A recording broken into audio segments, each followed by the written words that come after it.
and welcome to Northside Now. This is the podcast where your three lovable hosts take you on a tour through all of the ministries and the latest happenings around Northside Church to keep you better connected with your church family. I'm one of your hosts, Patrick, and with me as always are my two co-hosts, Glenn Miller and enigmatic man of mystery, Kevin Bryant. Woohoo! Man, my title's getting longer and longer. You're going to have to edit it a little bit. Okay. I don't know if I can even live up to it, but how are you guys doing? We're doing good, but we're not doing as good as you are. Why is that? Because many people may not know this, but Kevin sings in a group called the Jukes. Oh, yeah. And y'all have a concert coming up. That is true. I saw y'all on TV, too. Did you really? Yeah. I saw that on TV. I was not sure how many viewers would be on that, but yeah, we were last week, I think. Maybe it's been a couple weeks ago when we taped, but it came out this week. We were on Six in the City. Yeah. Steve Bowers, and we got to sing a little bit there. It's been a fun process because we started back in 90, goodness gracious. It started before I was here, but 96, somewhere in that area, I think. I should know this history, but I don't. And we had a really intense sort of run there for a few years. And then, of course, I left, and everybody in the group, there's 5 of us, and everybody in the group sort of was in the process of college to getting married, to having kids, and sort of in that stage of life. And then, as we've talked about before, one thing kind of led to another, and we came back to town. And a little bit before that, we had actually gotten together a few times to just do a few local events and things, and just felt like, we still like being around each other. Yeah.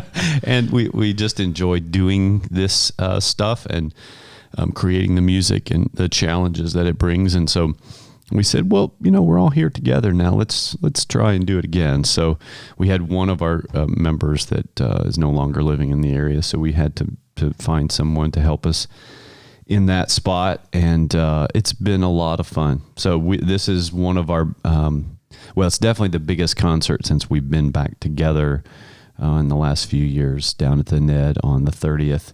My guess is there's probably not any tickets left, but Don't worry, I got my tickets. Did you? I got 2. Yeah. I'm upset because I did not get tickets, but I left messages on all of y'all's little boards. And I wanted to know if the Jukes would be having a riff off with the Barton Bellows. Oh my goodness. Well, that is something I think that works in our favor. We've talked about this before. Before all the Pitch Perfect movies, before all the Sing Off TV show, and all of that, there were a cappella groups that were popular, but maybe not so much in this area. You'd have to go to the bigger cities, New York and LA and Atlanta, and those places, or have a way in. Maybe it's with high school chorus, things like that. But now a cappella music, everybody kind of knows, at least has heard of pentatonics or something like that. And it's created more of a market for it, I feel like. Yeah. For sure. And so it's been fun to be a part of that growing culture. And it also challenges us to, we originally started doing 50s and 60s sort of doo-wop music. Yeah. It was that street corner group, that kind of mentality. You just kind of get a bunch of friends together. Barbershop quartet kind exactly, of thing. kind of like barbershop, yeah.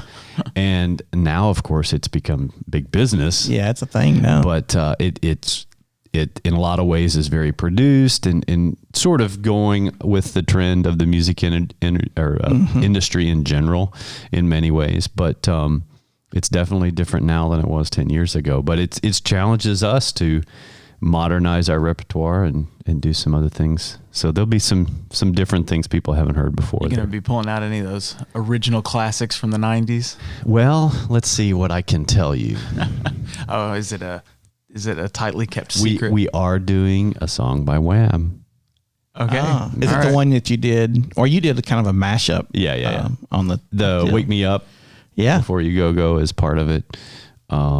We've got Don Henley in there. Oh, nice. There you go. So yeah, we're trying to pull in that. We have some more recent stuff I don't know that we're going to be doing the John Legend one, but some of the more modern stuff too. We're gonna throw in there. So it'll be a lot of fun for us. That's really what I'm looking for it to be, just an evening of fun, and who knows where we'll go from there. Well, I grew up listening to, there's barbershop quartets and all those things, and even some Southern gospels that would do some, a cappella stuff, but when Pitch Perfect got to be big, of course, pentatonics were already out and stuff. Well, yeah, thanks to the sing-off. I don't know if and the sing-off and stuff. But the girls were like, Dad, you got to watch Pitch Perfect with this. And I was like, nah, this is kind of like I did with that Music Man video with what's his name in it. But just put it off. Well, finally I had to sit down with it one night and watched Pitch Perfect with them. And now I've seen all three. I'm like a major fan. If it's on TV, the girls are like, gosh, Dad wants to watch Pitch Perfect again. It is better than it should be. Like, and I just want to watch like the riff offs and stuff like that. Because it's just, that would be a blast. Yeah, that would be fun. So much fun. So, and of course, Jackson had the Delacardos and everything. And, right. And so that's one of the first things when you move to Jackson, you learn about that. And then the Jukes as well. And so, well, I'm glad y'all are back together, and I'm upset I didn't get tickets, but it just is what it is. Who knows? You might have somebody, a connection, or so if you're listening to the podcast and you can't go, let me have your tickets. So I will go and cheer for them. Yeah, it'll be a lot of fun. We're really looking forward to it. Or maybe Patrick, we can like find a swimming pool somewhere that's empty, and we can challenge them to a riff off. Oh, y'all don't want to. Y'all don't know what you're getting into. Well, and speaking of Pitch Perfect and musicals and singing and all that stuff, we are going to have Mitzi Mathenia here with us today, and we're going to talk about some youth musical stuff. Yeah, I think there's some pretty cool news around the corner. I think. Yeah. I guess maybe it's not even around the corner. Many people have already heard. Yeah. But we'll talk to her about that. And I was involved in that a long, long time ago. Wow. Yeah, I mean, I'm sure she might bring that up, but yeah, when Lori and I were here back in the late '90s, we did the children's musicals, and I can remember when people like Patrick and some of those others that are now more mature, but were very young at that point. He's not talking about me. That's okay. The other Patrick. No, I meant just the more mature part. Well, I can say the same for me. So anyway, it's a cool history of Northside. It's unique to Northside, I think, in many ways. So I look forward to that conversation. Yeah, I think the last one you were here for was my senior year in high school. So it was like the last one I was in was the last one you were in. So Which one was that? That was Fractured. Yeah.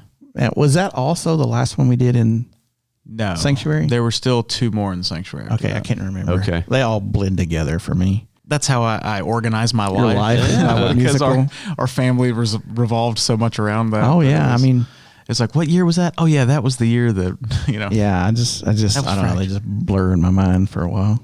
Yeah, way back when that actually we actually did take it on a tour. Yeah. We went to Iowa one year, and then South Carolina. One year, and that just adds a whole bunch of logistical challenges, whether you're taking your own lights and all the technical stuff around it, but then also the spaces are slightly different. It's not like we're an off-Broadway show that's got specs. If you can't handle our specs, we don't do it in your building. No, it's you roll up to a church gym and you don't know what space do we have, what scene do we have to cut, but that was the fun and the challenge of it. Yeah, honestly. Exactly. But it was very challenging to do that. My church, we had a puppet ministry, and that's what we would travel like that with puppets and do all that. And you'd stay at people's homes in the guest church, and that was we had some pretty good memories of that kind of stuff. And I used to have really good shoulders from holding those puppets above my head for a couple hours. I've done some puppets too, and I tell you, that is a real thing where you can't feel your fingers anymore because the blood is not getting to your hands. Yeah, exactly. Hey, you know what, guys? I know we talked about it a little bit, but this Bitcoin thing going on. Oh goodness, is blowing my mind. Now we're not going to talk a lot about it. Educate us, Patrick. You're young. We need to have some more education, but it's becoming a local thing. some local news as well. So Yeah, just Scott keep your Conger's eyes on. moving us into the future. Hey, Yeah, I mean, he's got us all over the world talking about this, and big publicity for Jackson. I just don't guess. understand it enough. I mean, it's just hard for me to wrap my brain around Well, I'm value of it yeah, and how it works. I'm on a mission. I'm going to educate myself a little bit about Yeah, it. we can. Well, We'll good. talk. We'll talk more about it next week. The one thing I was going to Talk mention about is Dogecoin. Dogecoin? Doge. Dodgeball. Oh, man, I thought we were about to have a new game. Dogecoin. Dogecoin. No, see, I try to catch those. and I know we don't talk as much in our podcast about Space Minute, but hey, the Ingenuity copter Yes. flew. Yes, Yeah. which was a big deal because it almost didn't. Yeah. Well, again, I found myself thinking, yeah, so what? It's just a little helicopter. It's like we see this stuff in the movies all the time. No big deal, right? Well, the big deal, obviously, is this the first time it's ever been done. That's kind of first or kind of big. But the atmosphere is different. Oh, Yeah. yeah. Totally. So the aerodynamic stuff that works on Earth doesn't work everywhere else. Mm-hmm. And it just shows the amazing power of Ingenuity. And that's the name of the helicopter. But, the way God has gifted humans to work together to solve problems like that. Yeah. Well, I don't think I've talked about this on the podcast before, but one of the cool things that I read about the Ingenuity copter was that they put a stamp size piece of fabric from the original Wright brothers airplane on it. Oh, yeah. And so that it would have a connection. So the first powered flight on another planet would have a connection with the first powered flight on Earth. And so I thought that was pretty cool. So It there's was like a very little cool. stamp size piece of fabric from the original Wright brothers plane on the. I watched when they flew it and they got it up going and it landed back down and that little control room just burst into excitement. I just was waiting for somebody with a microphone to come running in there and go, I can't remember the little girl's name that was in charge of it. Where you go? I'm going to Disney World because it was like winning the Super Bowl. Yeah. It was an incredible The feat. culmination of years worth of work for those people. And I'll just be honest, I was very upset the next morning. In fact, well, it happened kind of in the morning, and Good Morning America and some of these other morning shows led with, a trial and some of this other COVID numbers and stuff. I was like, we're flying helicopters on Mars, y'all. That's a pretty big deal. It should be at least, the first 30 seconds or something. Come on. Yeah, for sure. Yeah. Well, back when the Apollo program was going on, you guys have probably read the history or heard the accounts. I mean, everybody was glued to that. Yeah. That was the cultural, the main thing going on. And now we've got, all kinds of trials and all of our country's issues with politics and race relations and lots of things going on. Yeah, it would be nice if we focus on something positive and rally around that. It's just cool. Yeah. There is no way to say it's not cool. It really is amazing because, like you said, Patrick, these folks have been working on this for years. And just imagine if it was your job to solve this one little problem that you couldn't figure out on the copter, why this piece of code didn't work or whatever, and you've been working on that or related issues to that for 2 years. Yeah. A lot of people see that as really mundane and, that's not significant. But the truth of the matter is, just like so many other things around us, what our little piece is super important to the overall puzzle. Oh, yeah. I know somebody who grew up in this church and went off to school, incredibly brilliant guy. And he's working for NASA or something like that, or a company and they are engineering like microscopic chains to help make some kind of fiber stronger. Yeah. So it's Ben Kaufman, Ben Kaufman's who it is. And he lives in Utah now or Oregon or something like that in that company there. But they're doing he's through a microscope on this one little bitty nucleus of something to make an outer skin for something to go into space a lot. And he's brilliant. He gets paid great to do, but like you're saying, he's looking at one itty bitty thing. It just reminds me of the scripture that Don even preached about not long ago that each part of the body is so important. Absolutely. Each part of the teamwork is so important. And unfortunately, looking at our news, when you see it break down, you see what happens. And we need to focus a little bit more on that. Well, and that makes me think of the past youth musical process. Everybody has a part and a role to play. Sure. Yeah. And if you're not doing what you need to be doing, then the whole product doesn't come together the way it could. Yeah. So that model is everywhere in our life. Yeah. But that really is kind of the way it works. Your individual gift and contribution makes the whole more than just some of the parts. Yeah. Good stuff. It's pretty cool. Yeah. Yeah. And I guess the Bitcoin's going to be pretty cool too. Someday we all understand it. One of these days, you're going to be able to give tithe to the church with Bitcoin. Hey, I don't Isn't put that gonna past be a anybody. wild- We'll accept Bitcoin. Yeah. That will be a wild day, won't it? That'll be pretty cool. All right. Well, we're here today with Mitzi Mathenia. And it's nice to welcome to the podcast room, Mitzi. Thank you. It's my first time here. I know. Very cool. Isn't it cool? It is. I mean, Feng impressed. shui. It's so well decorated. It is. Everybody wants to be here. Hey, I'm into the whole minimalist thing. So it works. It's Spartan.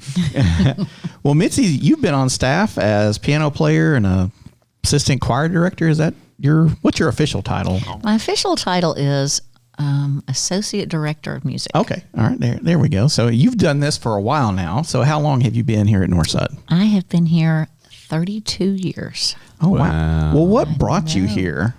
Well, years ago, we had a choir director named Ray Barnett, and Ray and I were playing in a band together, and he asked me to come sub on a Sunday. Okay. So I subbed on a Sunday, and I guess sort of the rest is history. I told him at first I would not take the job, and I came into this dragging my heels, and really, I think I may have had like commitment issues, because when I first finally agreed, I said, but I get to take off any Sunday I want, and it was just a whole bunch of little qualifications to it, but Caveats. yeah, I Back guess door. so. The back Yeah, door. I guess so. The escape clause. But once I got here, and I just fell in love with this place, and I knew that it was where God wanted me to be, and it has been a great place to raise my kids, for me to grow up. I mean, oh my goodness, I was a baby when I came, and this place has been so patient with me and just seen me go through all the stages and seasons of life. Well, and you've seen a lot of changes in not only the church body, but the church buildings, right? Because when you Oh, came, yeah. it was just the chapel. It was just the chapel, and it was a lot of fun. I was the piano player and the organ player, so I'd run around the back and I'd be on the piano, and then I'd run around and play on the organ, and then run around the back. And So were you here when the portables that I hear about? oh my sometimes were goodness, here? yes, Okay. oh yes, and it's All right. raining, and all the kids are racing out. Yeah.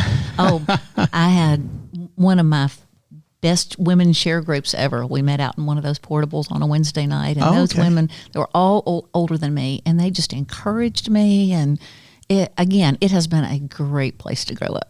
Oh, that's cool. I remember just people talking about the portables when I first And came here, and portables that thing, and it was just kind of hard to vision that. We had my What were the portables? Or were they just like Well, they were like I don't know, modular kind of buildings. Yeah, I think they sort of like a trailer kind like of a that. double wide back there we're having Sunday school in? I think it's Kind similar of. to what you Okay. see at some of the local schools occasionally. And wasn't it? Yeah, that's Yeah. what I Okay. understood. Yeah. In That's fact, cool. the first time I drove up in the parking lot, Ray Barnett, who was the choir director that asked me to come, was playing basketball, and the basketball goal was about where we are sitting right now. Oh, yeah. There wasn't even an LEC, a gym at that point. Oh, wow.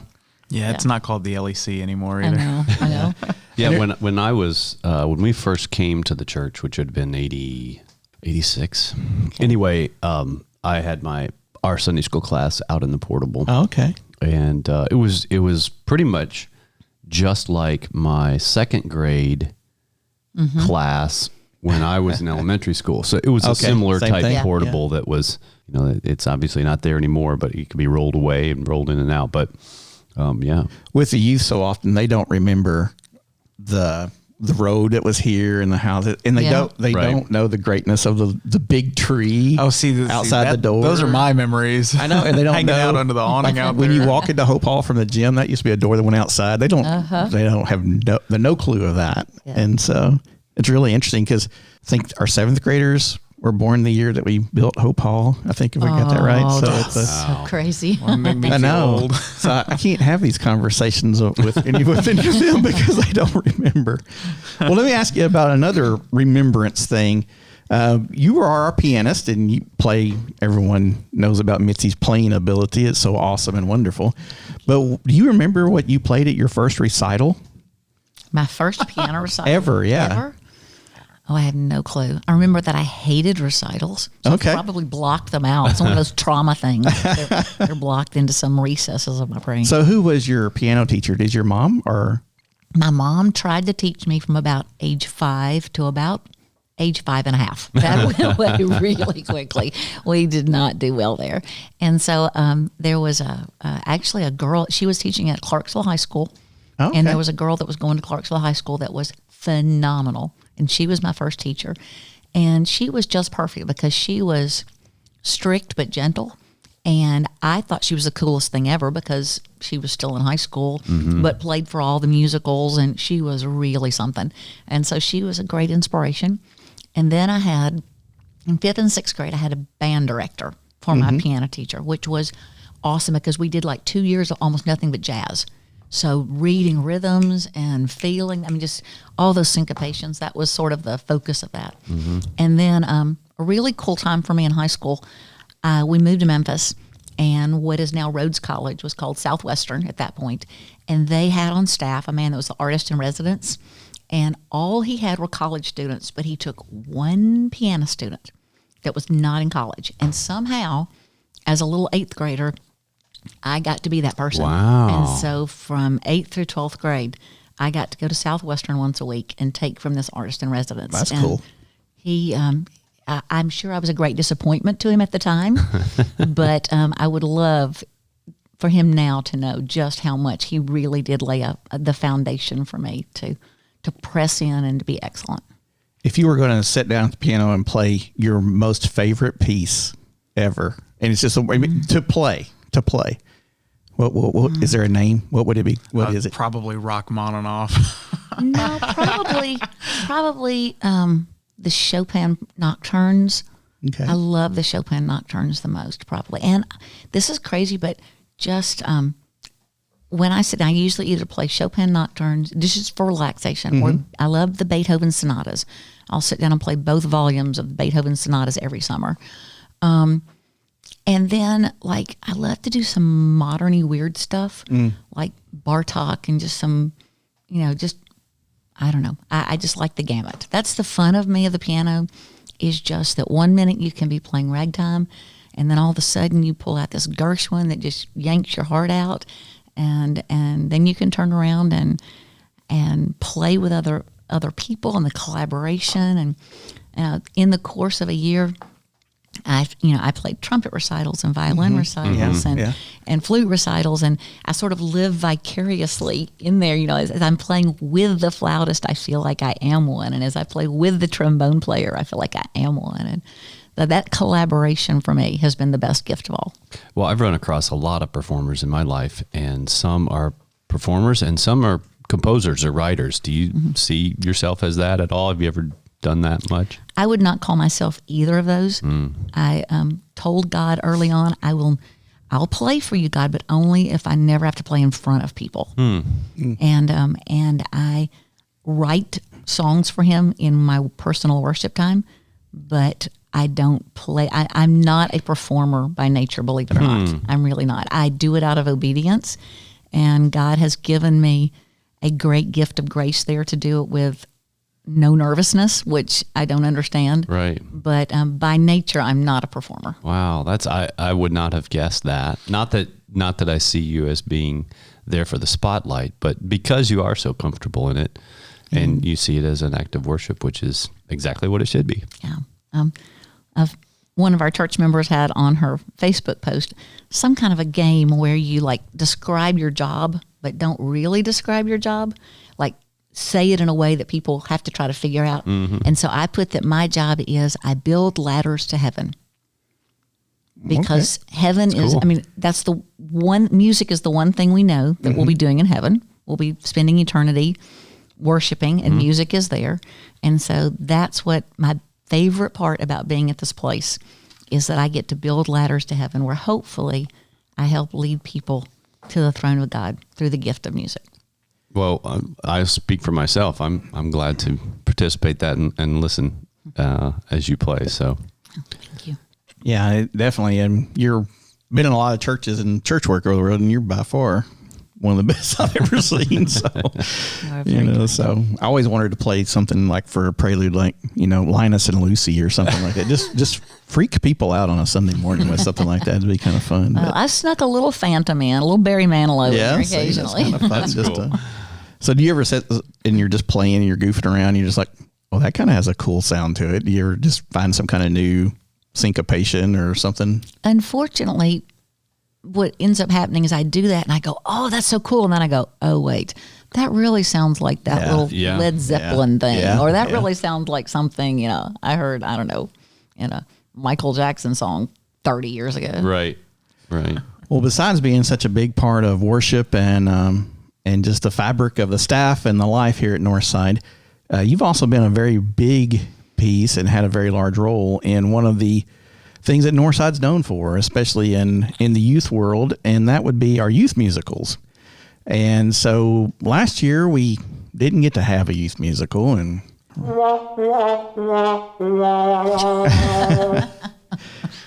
That's all how we felt. exactly how we felt. We've just been waiting for Patrick to hit that button. So. But now we're at a new day, a new year, and things look very positive, and they look like there's an opportunity. Yeah. So tell us a little bit about what I'm just going to let everybody, we're doing something this year, but go ahead and let us know a little bit about what a musical or a youth production will look like. Okay, I will, but this year. If you don't care, I'd like to preface it by kind of going back and telling you a little bit about the beginning. Probably a little disclaimer on there. Is that? No, not a disclaimer, but I think it will give us some context. So 20 plus years ago, our children would do Christmas musicals with Kevin and Lori Bryant, and they got to a point to where they then moved out of children's ministry into youth ministry, and they wanted to do a musical there. Mm-hmm. And there just really wasn't an opportunity here. And so the kids came to me, and I said, well, I'll tell you what, my fortes might be the music and the drama end of it, but I can't build a set. I can't use a power tool to save my life. So Kevin and I agreed to sort of partner up. Mm-hmm. In those first few years, Kevin, Bryan, and I were kind of equal partners. I would say, this is kind of what we need for the drama, and he'd run with it and he had all the tech and the sound and the lights. And we would do small videos, even from the very first one. In our very first one, we had an interview with two of our kids, and then we had a piece where we went all over town and took videos of people. And it was my first experience of watching Kevin put it to music and slow motion, this guy's smile just in time to the song, and just the power of the video incorporated in there. And so off and on while Kevin was here, we used that a lot. And in 2007, he and Lori moved away from us, and I won't go into the grief that was there, but that was also the year that Patrick graduated high school. Boy, Patrick over there graduated high school. Old. Yes, you are. I know. But while Kevin's been gone, Patrick has really sort of stepped into that role and has been the tech guy and has run with the videos and all that kind of stuff. So we've had that component of it, but I don't know that it's been as strong as it was, just in terms of we've not really relied on it much. But over the last year of COVID, we've all seen just how much video and live streaming and Zooming. I mean, we've all just become little mini video experts. Sure. But we've realized just how helpful that is at the time of COVID, and how powerful it is. I know on Sunday mornings, I'll be sitting on the piano bench behind Don or Daphne or Gary, whoever's preaching. And as I look out across the congregation, they're watching, they're listening, they're sort of paying attention. But the minute something comes up on the video screen, oh my goodness, their eyes just go zoom up to the screen. Yeah. So anyway, long story short, as we began to look at what can we do this year coming out of COVID, last year was tough. Sure. Through the 20 years we've done these now, they've just grown and grown, and they've become something the whole church embraces. And last year, so many people inside the church and outside the church came to me and were just like, we miss this. This is a big part of the rhythm of our lives. It's the season. We have summer, fall, winter, spring, and youth musical season. Yeah. And so we wanted to do something. But again, the COVID, some people are comfortable not knowing as we go forward exactly. So about the same time, Kevin and Lori moved back to town. Mm-hmm. And I just don't believe in coincidences. I don't believe that was just for nothing. I think that timing was so perfect. And so over the last year, you didn't know that you were going to get roped into this when you moved back, did you? I had this vision. It's like a fly trap and waiting for you to come back and grab no, you. I will say when he first came back, he said no. Lori was just like, this is not the right time. Yeah. And that's okay because last year it wasn't the right time for any of us, obviously. Yeah, exactly. But several months ago, Glenn and Don and I began to sit around the table and just began to say, okay, let's start with a blank slate. What's keepable, what's not keepable, what's doable, what's not doable. And so we've come up with what we believe, at least for this year, will be a really good plan. As really the four of us sitting around this table begin to partner. It's been me and Glenn for a long time, and it was me and Kevin. And obviously, Patrick's been a part all along the way. He's just got that gift of the story, and he sees the big picture. And so I'm just amazed at how these four people in this particular time, I just think God's going to do a really good thing. We have kids at our church that are gifted, that are excited. We have kids that they just bring so much to the table themselves. And I think with the leadership that the four of us can provide, I don't know what this year is going to look like. Right now, our working title has sort of been a youth offering. Yeah. Just what do you have to offer? Is it music? Is it video? Is it dance? Is it juggling? Is it you can throw a basketball from the half court? What is it you can do? And again, if we're incorporating video in there, then doing some things like throwing a basketball from half court. I mean, those are things you can't necessarily do on a stage. So what we'd love to do is keep the best of what we've had through our live stage. There's something about the energy of just the way a room vibrates when you're in the midst of that live worship situation. Yeah. Because again, our goal from the beginning is Soli Deo Gloria. To God alone be the glory. That whatever happens, it is ministry, it is pointing to Him, it is helping us press in closer to Him. So the idea, at least for this year, is we're going to take an inventory in a couple of weeks. We call it auditionings, but it really is. It's an inventory, and we're going to see what our kids want to do and what they can do, what they bring to the table this year, and in a whole different time of year, which means that, again, we can't have faux tour and some of the things that have been so important to us. But we'll do what we can in 2021, and then we'll take stock as we do every year. We'll sit back and evaluate and say, okay, what did we like about this? What did we learn from? What do we want to keep as we move into the future? What do we, was great for 2021, but doesn't necessarily have to be for every year. So I'm excited about this year. I don't, Kevin gave me this look like, are you thinking that I'm going to be doing this for the next 20 years? And I'm like, I don't know. We take it a year at a time around here. I do think it's a new day in many ways. Yeah. But I think it's a good new day. Yeah. I don't want anybody to be scared.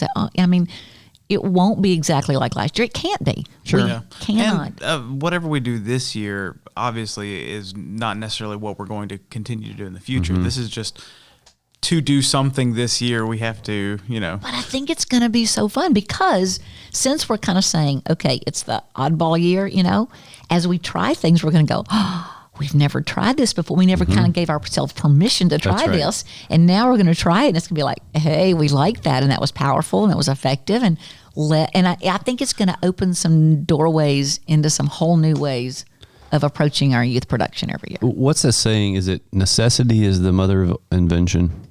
Is that what it is? When you're forced into a situation, and I've heard this from creative people all the time, when you're forced into a situation where you have parameters and maybe even limited resources or things that are keeping you from doing maybe what initially you thought you might do, it's like God works through that to give us inspiration to do something new, which is maybe what he wanted to do all along. Yeah. And so what I think is really neat, and I'm very excited about it too. What I think is really neat about this is that we're coming, it's always been this way, but in our need to sort of refocus and maybe retool or rethink, we're continuing to stay with what originally was the vision, in that we are building something in partnership with the kids that is uniquely suited for the kids that are there. And it's about the message. That's the main thing. Yep. And we're just now have permission, like you said, to maybe think of doing something new, trying something new. There's one thing that I really, really, Patrick, don't edit this part out, because there's one thing that I really... I'll be the judge of that. I know. I just really want to make sure that, this thing has evolved a lot over the last 20 years. Mm-hmm. And I don't ever want people to think that we think we're somehow like coming in, like trying to fix what wasn't good before, because I really believe with all my heart, soul, mind, and strength that every year has been just the right offering for that year, for that group of kids, for the relevance of where we were at that time period, for the giftings. So I don't ever want people to think, oh, well, she's been unhappy with it, and so now we're fixing it. I think as I look back, the power, I walk around that stage and I can remember every kid from every year. I can tell you what seniors were in every class from every year. I remember those senior devotions. I believe with all my heart that every year has been just what God called it to be. And so I'm just excited that now I think God's going to let us do the same kind of thing, but in just more creative ways, helping us think outside the box a little bit more. Yeah, there's a quote that goes, "Don't let the pursuit of perfection keep you from doing something good." So basically, just because we can't do what we've always done, or we can't do it perfectly like we've always done it perfectly, doesn't mean we shouldn't do something. Yeah. And we have an opportunity to do something, and we have the creative abilities to do something. And so let's do it. It's kind of like what Miss Juanita said from Keep Your Hood Good. We can meet about this today, but tomorrow we have to do something. And so we have the opportunity to do something. So I'm excited to do something. Yeah. And I think, I think the important thing for me is that it's never, at least when I was involved, it's never been about us. Or we tried really hard not to make it about us, whether it's the leaders, even the kids. That's something we talked about a lot. This is really just the opportunity to let God shine through us, to tell a story to maybe even just one particular person that comes to see it. I think we did talk about there may be the opportunity to have this expand beyond the physical location of Hope Hall. And now that we have live streaming, some things like that, that might be part of the equation. But just think about how, if one life is changed, just one life is changed, that's worth doing anything for God. And that's what Christ calls us to do. And this is really no different. So even though from the outside, as I've been both, I've been behind the curtain, so to speak, but also coming to see it, it is just an amazing, almost indescribable experience to be there and to see it. And the music's so great and the sets are really just, I can't even believe they fit in the building, all this stuff. And behind the scenes, it's great too, because as a participant, you get the camaraderie, you get the ministry that happens between kids, between leaders and kids, kids ministering to each other. And they really get the whole idea that the message is the big thing. Right. I mean, years ago, Jessica Ashley, one of our youth, in that prayer time beforehand, prayed that the Holy Spirit would flow, and we're these clay pots. And she used this analogy that the message would be so strong that even if God needed to just burst our clay pots so that He would shine from the stage. And the kids still pray that every year, that they want that message more than they want their own name out there to shine. Yeah. And so my final point is that we're in good hands. Yeah. We're in very good hands. I'm not worried what it comes out to be. Everybody should just be praying and be ready to come expecting to experience God. And that's a success in my mind. Yeah, definitely. Well, and to what Glenn said about we're doing something, right now for us, the something is still a bit of a hidden mystery. We're not sure what it is. But the thing I keep reminding myself is none of this has taken God by surprise. Right. I mean, it's not like, oh, shoot, we had COVID, so now I've got to figure out a way to help my Northside kids have a musical. Right. No, No. God already knew this was going to happen. Yep. And I think in his mind, he's like, this is just another tool in my arsenal to help refine it, to help shape it, to help guide them down this different path. I think he's up there just laughing, going, no, you don't know what it's going to be, but I do, and it's going to be great. That's right. This is going to be awesome. Well, It's gonna be something. It's going to be something great. it is exciting to have something new to look at and something good to do. And so we will do that. We are looking at the September 4th and 5th. I think it's the Labor Day weekend Right. of doing the production at that point. So you will not have it at our normal June time for this particular season. And, you know, who knows, hope and plan and look to possibly do it back in June in 22. But Who knows? but Knock yeah, on wood. but right now, this is what we're looking at for this year.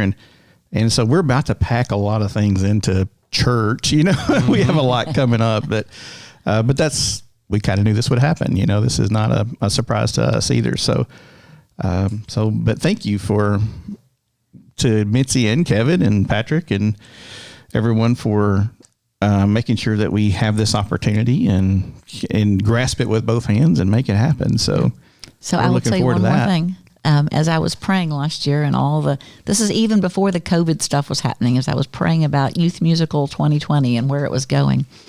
And this, of course, God quite often speaks to me through songs that just get in my head and won't get away. And I mean, for the first 2 months as I prayed about the musical, the phrase that kept going through my head is from a song from West Side Story. And it says, something's coming, I don't know what it is, but it is gonna be great. And that is the phrase every time I start thinking about where the musical's going. So when you say something's happening, that makes me laugh because it goes right back to that song that God just kept going over and over in my head. Something's coming, and I don't know what it is, but it's gonna be great. Well, and we're looking forward to it. But thanks for coming by, Mitzi, and sharing this. Thanks But for having before me. you leave, we want to run a little 3 for 30 by you. We've been doing this with the staff, and I'm gonna fail. This is gonna be so bad. so here we go. These tough questions. Should If it's about Bitcoin, I don't know the answer. It is not about Bitcoin. Okay. Yeah, we're pretty clueless when it comes to Bitcoin. So, It's actually about Dogecoin. yeah. Oh, Okay. okay. Well, So we don't know. What is your favorite book of the Bible? I'm so bad on the favorite thing because I love everything. I would say, can I narrow it down to 2? You are running out of time. You're running out of time. Psalms and John, the Gospel of John. Psalms and John. All right. Yeah. Who's your favorite character in the Bible? John, because he was the disciple that Jesus loved. Okay. All right. All right. And what is your favorite childhood story from Scripture? Probably where Samuel's coming to anoint some future king, and he goes through all the brothers, and he gets to none of them, and he says, "We're just going to stand here and wait till that youngest one comes," and then that youngest one comes, and everybody's so shocked and surprised, and I feel like that's kind of the story of my life over and over again. I bring nothing to the table, and then people are like, "Oh, really? She's the one you're going to let play the piano for this? Oh, really? She's the one you're going to let direct this musical? Oh, really? She's the one you're going to let raise these 4 awesome boys?" Just over and over, it's been, God says, you don't see what I see, but there's something about that heart that I can use. Well, good deal. Those are good ones. That's very good. Thanks for sharing those with us. And thanks for dropping by here at the podcast room with us. Thanks for having me. This was fun. Come on back any old time. All right. Thanks. Well, Patrick, do we have anything coming up in the world of things happening at Northside Now anytime soon? I know we've been collecting things for Keep Our Hood Good. Yeah, we're still doing Keep My Hood Good. That's going through the end of April. So continue to bring that stuff to the church. I will also let you know that on May 16th is when we will celebrate our seniors here in the morning services. And then that evening we'll have a banquet for them and their families. Yeah. And so can y'all believe that it's the end of the school year? Wow. I mean, college kids are out I think a lot of them get out this week that this will be released, and getting really close. And school's less than a month over. Yeah, and it's gonna be summertime. That happened in a hurry, didn't it? Mm-hmm. So it seems like when we started getting busy again, and we just started doing some things, and like all of a sudden, zoom, bam. It took off light speed. Yeah. Although I just realized when you said that, this is 10 years since I graduated Lambeth. Wow. 10-year anniversary. I'm old. And speaking of you're mature. anniversaries, you're Mature? I don't know if I'd go that far. when this releases, you will be exactly 2 months 2 months. from another anniversary that will be starting. I know. Tell me about it. Exactly 2 months. You getting excited? I feel like that's why I need a nap. Yeah, how's the planning going? It's going. You pretty well done? It's mostly detail stuff now, but yeah, we're hitting the home stretch. Yeah. We've got to. I mean, it's 2 months away, so That's right. The day will be here. It will be coming. although we'll be planning till the minute before. Sure. So Well, that's part of it, yeah. Well, cool. That's going to happen in a hurry too. isn't I it? remember those days well. Well, cool. Also, Mother's Day is coming up, so don't forget Mom. That's right. If you guys out there listening, make sure you work that out. Yeah, if you do nothing else, even if they live halfway across the country, make sure you're talking to them on that day. Or getting them some Bitcoin. Is that a good thing? I don't It might even know. might make them rich. I don't know. I just don't know if that's a good thing or not. So, We will find out. We will find out. and we are all been watching The Chosen and waiting for each new episode to come down. I know Patrick's probably tired because he's been staying up till all hours of the night watching. it was one of those things where most adaptations I'm a bit hesitant about because, I take it personally when they get it wrong.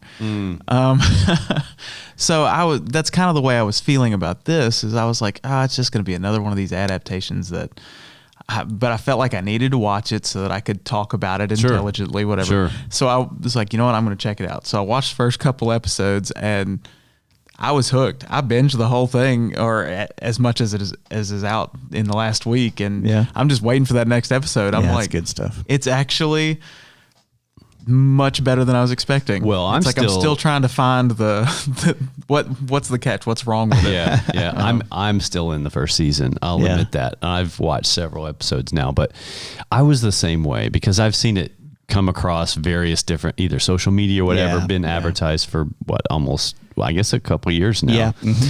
And I didn't get into it. And I thought because I've seen I'm not saying that the movies and the things that are out there are bad. I've seen a lot of them, and haven't seen sort of a new perspective on it. Yeah.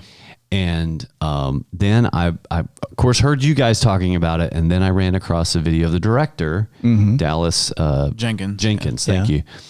And I was intrigued by that. And the thing that I keyed in on when I saw it's very sort of period accurate seems to be. They definitely did their research on this. And talking and hearing from the interviews and sort of the behind the scenes stuff, I know that they paid attention to a lot of the details, even the things that we will never ever even see because they just wanted that to be accurate. Yeah. But the thing that got me was just there's accents in there, but there's some that don't have super strong accents, and I'm like, okay, so the story is becoming the main thing. It's not just about the language and that kind of thing. But the thing even more than that was just the way they made the relationships real. There's humor that they've sort of imagined, taken the bits of information that we know about the disciples and imagine what a real relationship would be between themselves, between them and Jesus. And that is what's fascinating to me. Yeah, the last episode that they've released as of the recording of this, the whole episode is based off of one verse, and it's Matthew 4:24. That's episode 3 of season 2. Yes, and it's called Matthew 4:24. I think that's the title of the episode. But it's the verse that's basically his fame grew throughout Syria, and he healed all the sick, and it lists all the paralyzed, possessed, whatever, and he heals all the sick, and that's like the whole verse, and they did this whole episode based off of that one verse. And Jesus is actually in it very little. Right. He's over here like healing people, and the majority of the episode takes place with the disciples around a campfire in the camp, and it's just their conversations and interactions. And it's a couple of them are like with Jesus doing crowd control and those kinds of things. Yep. And then they'll like come back and be like, all right, it's your turn. So the disciples around the campfire are kind of changing in and out, but it's just their interactions. And it's like, kind of highlighting the political tensions at the time, and just like that kind of landscape is that, Syria is not really a friendly place for the Jewish people, and they just came out of Samaria, which is also not a friendly place. And just the fact that like Matthew is a tax collector, and people hated tax collectors, and so they're showing that animosity between them still, and it's kind of brought it to life in a way that I've never seen before. And that's what makes it so appealing to me. And I think I've talked about this before, whenever I see or hear something that challenges me to sort of think deeper about the scripture, the words on the page in the Bible, I feel like that's really helpful for me to make it more personal in a way. And even just thinking about Matthew, you bring up Matthew, how he's got some issues, right? Yeah. Whether it's OCD or, whatever that may or may not be biblical per se. Yeah. It gives you a different perspective of maybe that particular character, but also how they interact together, and how, these guys are different, very different people from each other. Mm-hmm. Well, and when you look at the Gospels, the Gospel of Matthew is the historical gospel, and it's all a lot of detail, and they even reference that a little bit. So that makes a lot of Matthew gets sense. a lot of the details, and and for me, one of the things I love about it is because I've seen all the Jesus movies of everything. I mean, just when you do this, you do get right, yeah. But what I love about this is in between all of the characters, all of the disciples, and the women, Mary, his mother, Jesus, I'm finding myself naming those people with people I know by their characteristics, and going, I could almost see Patrick in this one right here. Right. Wait, hold on. Which one? We'll tell you at another time. No, I'm just kidding. But just someone like that, so I begin to see us in them. And that is what Scripture is about. That is the purpose, to interact with our Lord in this manner. And so we're a bunch of people with different personalities and different skills, and different backgrounds, and it shouldn't work together, but we have a common goal. So exactly. And Northside is a great picture of all of that. Absolutely. It's a motley crew. Yeah. Well, and I think where the power of the gospel happens is when it becomes real to you. Mm-hmm. And I think it's always a challenge when you read words on a page for it to be real to you.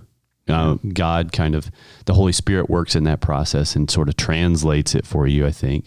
But this is a way, as we're so focused on visual medium, we've talked about that before, the culture and all those kinds of things. It's a fantastic way to digest the Scripture. Yeah. And to find and see how that relationship was very real for the disciples, because they were actually there, but in watching their the events of their life and things play out, we do connect with people we know. Yeah. And we say, wow, well, maybe James is really like this guy, because they seem really similar. I totally get that now. And when he says this about whatever, I totally get that.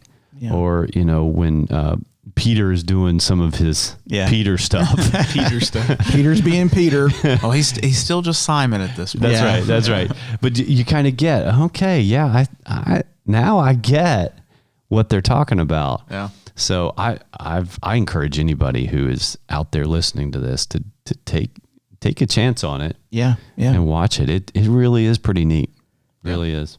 Good stuff. It does help bring Scripture to life. And there's a Bible study technique that you learn about in Disciple Bible Study that you use in all your senses to read Scripture. And when you see something well done like this, it really does help to remember, things smelled, and you heard different things, and These tasted were different real things. people. Exactly. Right. So That's right. it's always good to know that. Always good. Well, guys, thanks for podcasting with me today. It's been fun. Yeah, it's been fun. Great conversations. I think I'm really excited about whatever the title of the youth thing is, but I do think it's, we've talked about change for so many weeks. When we talked with Don about his retirement in past episodes, if you haven't heard any of those episodes, I encourage you to go back and listen to those. There's lots of great content we've talked about in the past, but I think change is that opportunity to do something new, and at the same time, we're not changing the vision behind what the youth production was always, even from the very beginning. Exactly. It's how can we utilize the unique talents of our young people in Northside Church to not only present a message, but be a part of a message that makes the gospel very real, not only in the people's lives that watch it, but the people's lives that are a part of it. Yeah. And that's not going to change. I'm totally confident about that. And number two, like we said, we're in great hands. Oh, yeah, totally. God's got this. I'm not worried about that at all. We don't necessarily know what it looks like at this point, and he will help us create it by inspiring people just like he always has. Yeah. So there may be some folks that are a little bit unsure of what it's going to be this year. Perhaps some of the youth too. And that is understandable. Sure. But I'm definitely confident that whatever it is, it will be awesome. Well, it's been extremely rare on the Sunday night before we start a youth musical week that Patrick and I haven't been in the booth and gone, we're not sure about this one. We're not sure this will. Maybe we'll be doing nothing. I thought that was just Saturday part of it. I didn't know. Yeah. So that seems very normal to me. The fact that we not know that now is better than normally. Just got that out of the way. The Wednesday night before you start on Thursday night. So, but that's okay. That'll be good. So definitely keep your ears tuned in for what's going to be happening with our youth musical and things, and we will get everyone all the details as they come available. So. And we've also got our episode with Miss Noreen coming up. So if you've got any questions about mental health, that's going to be a good conversation with her. We're still taking questions. So if you want to send it to podcast@northsidejackson.com or any of our personal socials, we'll make sure. Yeah, would love to definitely hear some of those questions, and love have some of your feedback. And she would love to hear them because I know she's interested in being, a lot more pinpoint for what our listeners are wanting to hear.